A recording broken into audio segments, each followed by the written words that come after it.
oncología.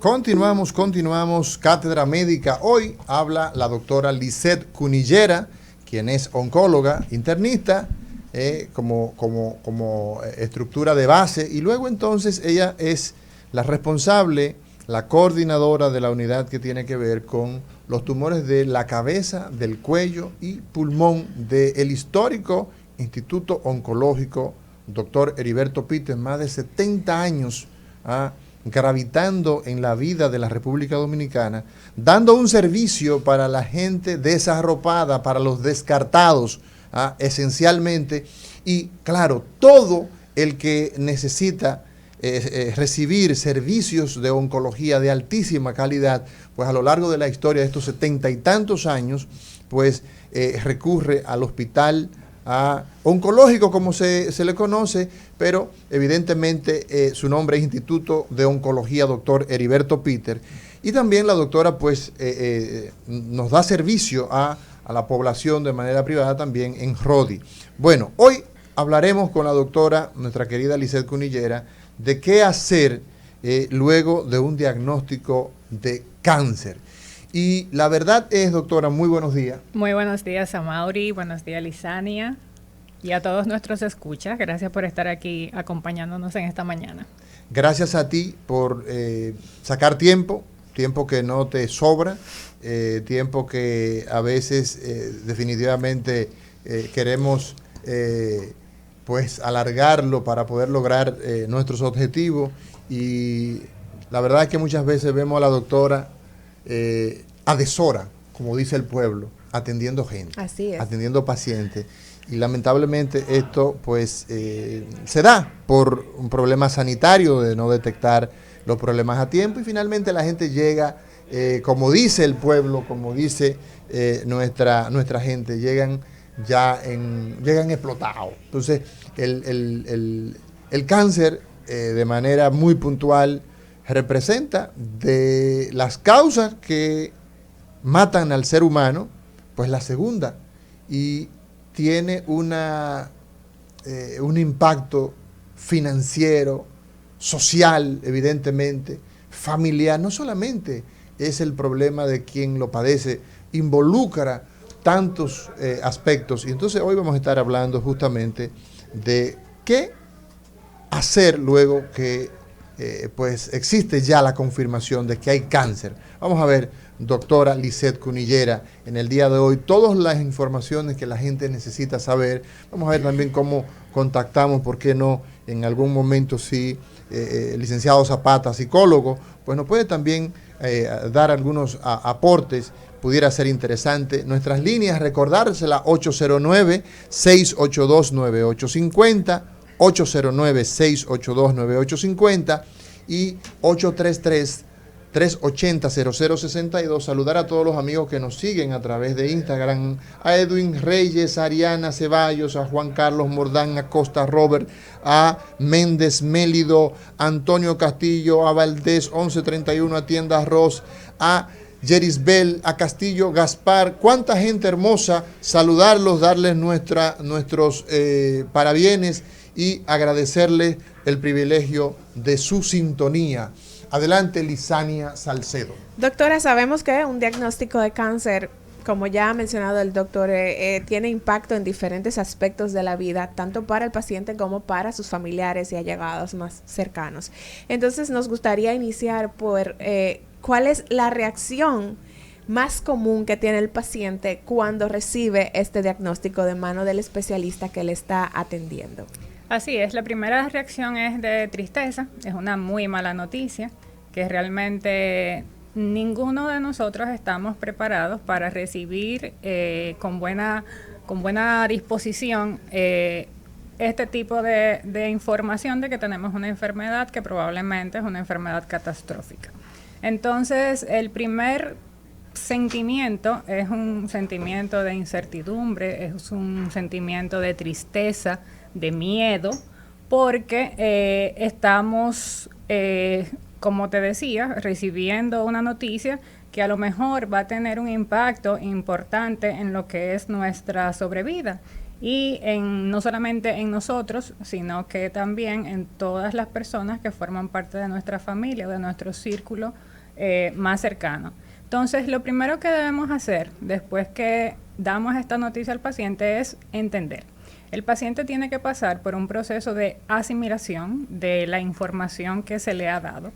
Es un momento en donde a lo mejor de entrada no surgen todas las preguntas porque generalmente hay un nivel de desconocimiento sobre lo que se nos está informando. Entonces, el primer paso siempre será, después que la persona es diagnosticada, es darle un tiempo para que entienda, para que asimile la información que le hemos dado. Y ese tiempo tiene que acompañarse de información que el médico está en responsabilidad de entregar al paciente, de tratar de aclarar todas las dudas con relación a su diagnóstico. En ocasiones a una persona se le informa que tiene un diagnóstico de cáncer, inmediatamente piensa que va a morir. Sí, automáticamente. Entonces, exactamente. Entonces, es deber de nosotros como médicos oncólogos, nosotros ofrecer toda la información concerniente a la enfermedad. Eso ya lo hemos dicho anteriormente, la información es el poder. Nosotros en nuestra cultura, en estos países de Latinoamérica, el paciente suele dejar en manos de su médico la decisión de tratamiento. Pero nosotros tenemos que trabajar en empoderar a los pacientes y en empoderar a las familias para que se informen, para que traten de tener toda la información concerniente a la enfermedad, porque no tener un diagnóstico de cáncer es una sentencia de muerte.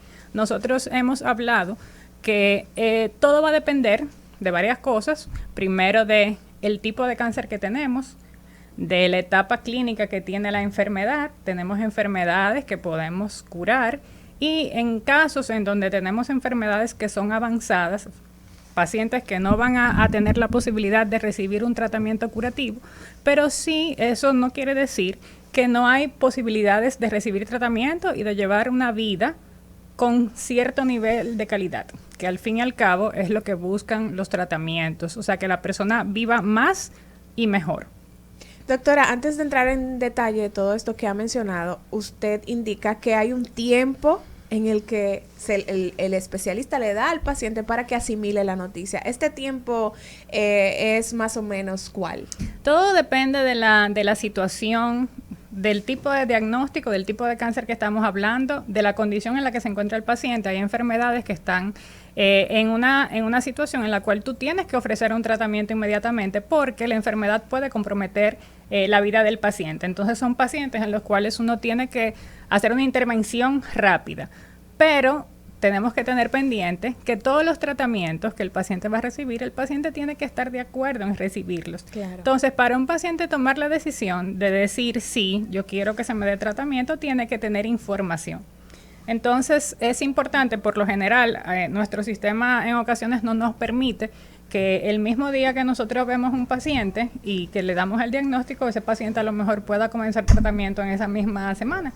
Entonces, porque siempre hay cosas que terminar de programar, y es lo que te digo, o sea, el paciente tiene que analizar o escuchar cuáles son las opciones de tratamiento que le plantea su médico y tomar la decisión. Usted ha mencionado un punto muy importante porque dentro de esta negación de muchos pacientes a la noticia, la primera decisión que toman es no, yo no voy a recibir tratamiento. Por el mismo punto de que entienden de que ese diagnóstico de cáncer es una sentencia de muerte, como usted ha indicado. Entonces, nos gustaría que hiciera énfasis en esta parte de la importancia de recibir este tratamiento y de que en medio de esta negación, pues no complicar más su diagnóstico. Sí, es algo que frecuentemente vemos en las consultas por parte de los pacientes y también por parte de los familiares. Nosotros tenemos que hacer saber que el paciente debe de tener la autonomía de tomar la decisión de lo que se quiera hacer. En este caso, pero en base a información. A información, claro que sí. Eso es muy importante. Claro en base que sí. a información que debe ofrecerla una persona que se ha dedicado a estudiar la enfermedad, que se ha dedicado a formarse como médico y que tiene entonces en su background, tiene en su currículum las calidades para poder opinar respecto de estas condiciones, porque ahí es probablemente donde está el detalle, Sí. doctora. Sí, así mismo es. Los pacientes, bueno, cada cual parte de su experiencia. Hoy día todos tenemos a un familiar, a un amigo, a alguien cercano que ha padecido una enfermedad como el cáncer, y a lo mejor nosotros hemos visto la evolución que ha tenido esa persona, y nuestra conducta o nuestra respuesta parte en base a esa experiencia que tuvimos cercana. Por eso es muy importante que el médico se tome su tiempo y ofrezca toda la información de cuáles son las opciones de tratamiento y qué es lo que se busca con el tratamiento. Eso es sumamente importante, y nosotros hemos podido ver que después que el paciente recibe esa información, realmente tiene un impacto en la decisión que toma para recibir su tratamiento. Son muy pocos los pacientes que luego de saber y de tú explicarle todo lo que hemos mencionado, dice que no quiere recibir tratamiento. Pero es lo que te digo, de entrada, esa puede ser la respuesta del paciente por el desconocimiento, por el miedo, por la incertidumbre, por el shock que te produce recibir la noticia. Entonces, por eso es importante que nosotros le demos un espacio a esa persona para que haga el duelo, para que asimile cuál es su diagnóstico, y que esté en la capacidad de tomar la decisión de cuál va a ser su proyecto, su plan con su enfermedad. Entonces, dentro de este plan estratégico que utiliza el especialista para orientar al paciente, está esta información que debo suplirle. ¿De qué otros métodos se vale para ayudar al paciente a asimilar más rápido su situación? Uno siempre uno manda a los pacientes a que lean. Hay sitios que están diseñados para que los pacientes puedan educarse con su enfermedad en un lenguaje llano, claro, sencillo, que le da las pautas a ellos seguir para, por ejemplo, manejar los efectos secundarios de los tratamientos, sobre cómo alimentarse, la importancia de ciertas cosas como la actividad física. Nosotros siempre hacemos la salvedad de que el paciente, para poder llevar su plan de tratamiento, tiene que estar en una condición emocional estable, porque eso le va a permitir a él tener una mejor calidad de vida. El estado de ánimo no va a interferir necesariamente en la respuesta a los tratamientos, pero sí se ha visto que los pacientes que tienen pensamientos optimistas, pensamientos que tienen esperanza, esos pacientes pueden responder mejor a los efectos y a los impases que pueden ocurrir durante los tratamientos. Así mismo es. Y una cosa, doctora Lisette Cunillera, oncóloga, hoy hablando en Cátedra Médica sobre qué hacer luego de un diagnóstico de cáncer. Dentro de las personas que visitan al oncólogo, la frecuencia entre hombre y mujer, ¿quién visita más? ¿Quién recibe más servicios en oncología en particular? Mira, yo te podría decir que a lo mejor las mujeres tienden a ser un poco más proactivas en la cuestión de la salud.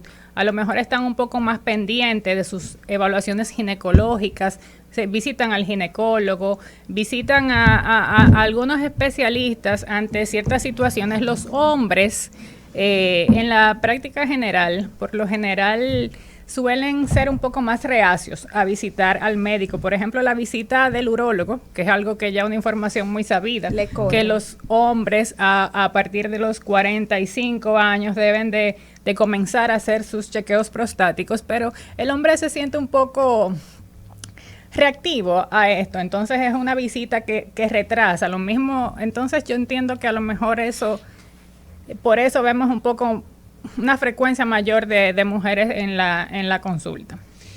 Doctora, ¿es importante tener una segunda opinión médica, o eso puede retrasar el recibir un tratamiento oportuno? Mira, todo paciente está en pleno derecho de buscar lo que es una segunda opinión, porque es simplemente una forma de el paciente corroborar si el plan de tratamiento que se le ha programado, pues va a tener un impacto positivo en la evolución de su enfermedad. O sea, ningún personal médico debe de sentirse mal ni de motivar al paciente a que no lo haga.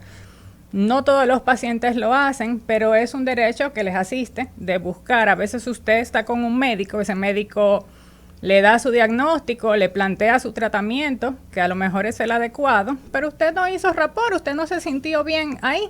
Entonces usted decide ir a buscar a alguien más para que complemente esa información, porque les digo algo, o sea, usted tiene que sentirse bien con su médico, usted tiene que estar conforme, usted tiene que creer, usted tiene que estar cómodo, porque esa persona, su oncólogo, lo va a acompañar hasta el final. Entonces, eso es muy importante. A veces usted puede estar frente a un médico maravilloso, pero usted no hizo ese clic. Entonces, eso es importante. Esa empatía es fundamental. Hoy en Cátedra Médica hablamos con la doctora Lisette Cunillera sobre qué hacer luego de un diagnóstico de cáncer. Una pregunta capciosa para lo que voy a decir. Esto es un pote. Imagínense que esto sea un potosarcoma. ¿De acuerdo? Hay mucha diferencia en la visión entre los oncólogos de cómo abordar este potosarcoma. Realmente nosotros abordamos las enfermedades basado en evidencia científica, en guías clínicas de manejo. Hay guías clínicas Hay guías clínicas de manejo, sí, que se supone que nosotros como país deberíamos tener ya nuestras guías de manejo de si no nuestras enfermedades, acuden pero a los CareLine, como la gente le gusta decir. Sí. Ahora bien, la pregunta ¿es que acaso esa búsqueda continua del paciente de segunda y tercera opinión no traduce la poca empatía del médico con el paciente para poderle explicar correctamente, o sea, qué tiene, cuáles son sus consecuencias, cuáles son? Eso puede ser así. Por eso siempre decimos, o sea, que el médico tiene que tomarse su tiempo para explicar y explicar de forma llana que el paciente entienda, porque tú puedes tener a un profesional de la salud, igual que tú, que a lo mejor tú entiendes que está entendiendo lo que tú le estás explicando, pero también tú puedes tener a una persona analfabeta, que no sepa ni leer ni escribir. Entonces tú tienes que traducir tu información de una forma que llegue. Y es muy fácil, y es muy fácil hacerlo. Es muy fácil hacerlo si el médico tiene el interés de que la gente entienda, porque nosotros utilizamos una serie de tecnicismos que son propios de nuestro oficio. Sin embargo, nosotros hablamos como seres humanos normales, en un lenguaje coloquial, y a la mayoría de las personas que tienen estas situaciones, pues nosotros pues le debemos traducir las informaciones. Vamos a ver qué dice la gente. Muy buenos días. Adelante. Perdimos esa llamada. Sí, bueno, vamos a estar en contacto. Vamos a ver si nosotros localizamos a nuestro muy amigo, el doctor Larry Gómez, para ponernos en contacto con la opinión de psiquiatría. ¿Qué hacer luego de un diagnóstico de cáncer? Hoy nosotros conversamos con la doctora Lisette Cunillera sobre qué hacer luego de un diagnóstico de cáncer. Nosotros tenemos de manera importante que ver cómo manejar esta situación y justamente la parte de psiquiatría, de psicología. Muy buenos días, doctor Larry Gómez, psiquiatra y parte de los talentos de Cátedra Médica. Hoy el tema, ¿qué hacer luego de un diagnóstico de cáncer? Desde la perspectiva suya como psiquiatra. Adelante. Sí, muy buenos días a todo el equipo y en especial a la doctora Lisette Cunillera, una directa amiga. Encantada de escucharte, Larry. Compañera de labores. Así es. Tú como psiquiatra, Larry, y sobre todo que hace, digamos, la parte de oncopsiquiatría. ¿Qué hacemos nosotros con estos pacientes? Todo el que recibe la noticia de que tiene diagnóstico de cáncer requiere de atención en salud mental, psicología, psiquiatría. Adelante. Bueno, estudios que se han hecho recientemente han determinado que de un 30 a un 50% de los pacientes que reciben un diagnóstico de cáncer o que están próximos a recibirlo necesitan ayuda psicológica. Lo primero que nosotros debemos hacer es valorar las redes de apoyo que tenga esa persona, valorar los recursos que tenga en términos de familiares, acompañantes en el proceso, de la enfermedad o del diagnóstico, porque es un diagnóstico que tiene un impacto significativo en la psicología de las personas, y no solamente en la psicología, sino también en la parte económica. Entonces, uno de las primeras interrogantes que hacen los pacientes con cáncer es: doctor, me va a doler, voy a quedar en la ruina económicamente, voy a perder a mi familia, voy a perder toda mi economía. O sea, vienen varias interrogantes. Además, el profesional que trabaja en el área de la oncología debe ir dosificando la información. ¿Qué significa dosificar la información? No ser una persona imprudente con los datos ni con las estadísticas, sino que el paciente poco a poco, psicológicamente, se pueda ir adaptando a una realidad o a una posible realidad que le va a cambiar su vida. Ok, en el aspecto, digamos, propiamente de la psiquiatría, de la psicología, ¿con qué te enfrentas de forma, digamos que muy habitual con estos pacientes? Tema de depresión, ansiedad, ¿qué es lo típico? Hay un trastorno que se presenta básicamente cuando tenemos un diagnóstico de cáncer, que es trastorno adaptativo o trastorno de ajuste. ¿Trastorno qué? Adaptativo. Un trastorno adaptativo. Ajá, ¿y qué es que eso? es producto de una noticia que desborda tu capacidad resolutiva. Entonces, Ok. esa noticia ha desbordado tu capacidad y tú puedes tener síntomas depresivos y síntomas ansiosos que generalmente van de la mano. Ok. Ansiedad y depresión. Sea porque por el impacto del diagnóstico te sientes ansioso, o sea por la aprensión que sientes al momento de que te puedan dar un diagnóstico que va a cambiar tu vida. Lisette, ¿quién da la noticia del tema de la noticia del cáncer? ¿La da el psicólogo, el psiquiatra o la da el oncólogo? La da el oncólogo. El oncólogo. El oncólogo entiendo que es la persona responsable de informar el diagnóstico al paciente. A veces tenemos que, a veces hacemos mucho énfasis en eso porque a veces los familiares entienden que son ellos que tienen que dar la noticia. Nosotros vemos cada día que a las consultas llegan familiares de pacientes sin el paciente, llegan con un diagnóstico, con fines de escuchar a lo mejor cuáles son las expectativas para esa persona y entienden que a lo mejor ellos tienen la responsabilidad de hacer. No se lo vamos a decir. Vamos a ver, doctora, Sí, no queremos que lo sepa. Y eso es un serio problema, porque primero le estamos quitando la autonomía al paciente. La autonomía de que el paciente es el que tome la decisión de qué va a hacer con su enfermedad. Número 2, o sea, no debemos caer en la práctica de tratar a los pacientes sin saber su diagnóstico. Sabemos, por eso utilizamos siempre el soporte de los psicólogos, de los psiquiatras, para el manejo de las emociones después de la noticia. ¿Qué tú opinas, Larry? El paciente tiene todo el derecho de conocer su proceso salud-enfermedad. La responsabilidad del diagnóstico es responsabilidad del médico que lo está tratando. Ahora, se da un caso desde el punto de vista de las enfermedades neurodegenerativas, como el Alzheimer, como el Parkinson, entre otras. Ese tipo de enfermedades, cuando llegan los familiares y dicen: mire, doctor, yo no quiero que le digan a mi mamá con 90 años que tiene cáncer.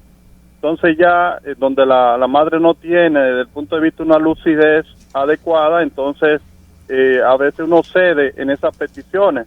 Pero lo ideal sería que cada paciente conozca su proceso salud, enfermedad en las mejores condiciones. Así es. A veces se da lo que se llama la conspiración del silencio, porque entienden que esa persona no tiene los recursos necesarios desde el punto de vista psicológico para enfrentar la enfermedad. Por eso hablo de la dosificación de la información, porque no debemos ser imprudentes, darle un diagnóstico a una persona que pueda desajustarlo. Ahora, No es lo mismo Larry, decir: Larry, mira, estamos investigando que tenga cáncer. Larry, mira, Sí, diga. el concepto dosificación de la información, yo quiero ver si tú y la doctora lo tienen lo mismo. Yo lo voy a utilizar con mi especialidad. Yo soy ortopeda. ¿De acuerdo? Una persona se cae, se rompió un hueso de la pierna. Yo le digo: mira, te embromaste, tiene la tibia rota. ¿De acuerdo? Si tú lo vas a dar en la patología en cuestión, la dosificación... Así como un ortopeda, tú le dices, Todo brusco. te fuñiste con J. La dosificación de la información en la patología que estamos tratando significa que en vez de decirlo así, lo debe decir: tú tienes un... Ya, y pasarse un minuto diciendo la misma frase. No me refiero a eso exclusivamente, sino, por ejemplo, que la doctora Cunillera está ahí, sabe que con una biopsia en muchos casos no es suficiente para determinar con seguridad que este paciente tiene cáncer. A veces necesitamos una inmunistoquímica, que es lo que realmente nos va a confirmar en gran medida la situación real de ese tumor. Entonces, te salió la biopsia tal cosa, pero hay que hacerte una inmunistoquímica, y esa inmunistoquímica es la que nos va a confirmar y nos va a decir incluso el tipo de tumor que pueda tener esa persona. Larry. Que responde incluso. Larry. Entonces, a veces, así. Ok. Sí, adelante, concluye la idea, disculpa. Sí, digo que en ocasiones somos ligeros en el sentido de tenemos una biopsia y de una vez, mira, esto estadísticamente tiene una sobrevida de 6 meses o de 2 años, y entonces eso lo que hace es crear una crisis mayor en el paciente. A eso es que me refiero, que no debemos ser imprudentes en ese sentido. Sí, a veces se lo dicen hasta de un estudio de imagen. Mira, aquí hay una masa, puede ser esto. Entonces, ¿Entiendes? Larry, Comprendí. finalmente, y agradeciéndote que te hemos sacado de tu tiempo, del tiempo de los pacientes y todo esto, y agradecemos estos minutos que nos estás dando en el tema qué hacer luego de un diagnóstico de cáncer. En lo que has visto como evidencia, estos pacientes que tienen esos niveles de ansiedad, que no solamente el tema del duelo por la noticia, que caen en depresión, ¿cómo responden al tratamiento que instala la doctora Lisette Cunillera como oncóloga cuando son hermanados con el manejo de psiquiatría y de psicología? Eso en su gran mayoría depende mucho del tipo de tumor, del pronóstico que tenga, la expectativa que tenga esta persona, pero en general responden bien. Si son cánceres que tienen mucha probabilidad de curación, responden muy bien a los antidepresivos, a los ansiolíticos y a otro tipo de medicamentos, porque los medicamentos de psiquiatría tienen poca interacción medicamentosa. Bueno, pues gracias, doctor Larry Gómez, por aportarnos tantas informaciones valiosísimas en Cátedra Médica, qué hacer, el enfoque de psiquiatría. Saludar a todos los amigos que nos siguen, a todas las personas que están, a Adia Enríquez, a Eddie Lebrón, a García Cesarina, a Vanessa Fernández, a Laura, a Jorge Aracelis, a Patria Encarnación, a cuánta gente bella que nos sigue en Cátedra Médica a través de las plataformas digitales de Instagram. Doctora Lisette Cunillera, hoy hablando de qué hacer luego de un diagnóstico de cáncer. Nos vamos a una pausa y cuando regresemos seguimos. No le cambie. Cátedra